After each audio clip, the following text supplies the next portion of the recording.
de razão, dia 25 de januário, dia de Bitico, dia mais, nós organizamos passeio de bicicleta. O evento aqui, maneira mencionar acaba já está para 20 anos acaba, está sendo que nossa sala aqui diretamente foi do centro de Barrio Playa para Bau, não mais tardar com Nuebol, nossa sala já aqui rumbo para Arashi, via Bobali e San Miguel, nós vai Arashi e nós vai ter nosso primeiro break.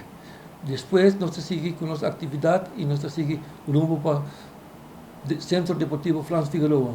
E nós temos de 2 breaks. Durante o break, o participante não tem água de beber e fruta também para comer. E depois, nós seguimos para o Centro de Barrio Playa para Bau. Na uma, nós calculamos para mais ou menos de resort.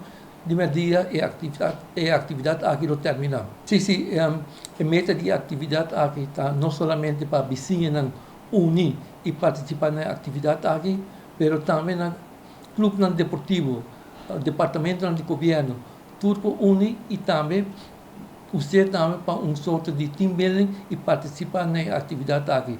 É uma atividade que nós recreativa e nós esperamos também que aqui a trove nós temos uma participação de mais ou menos 100 pessoas a trove.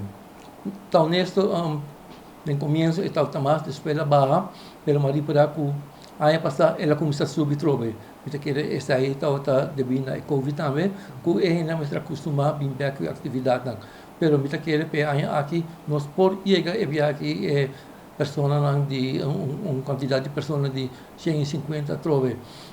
Nota caro, era somente 10 forinhos, se você tem mesmo bicicleta, mas se acaso você não tem bicicleta, é oportunidade para emerita aqui, aí, você chega com 25 forinhos e você participar e você vir uma bicicleta também.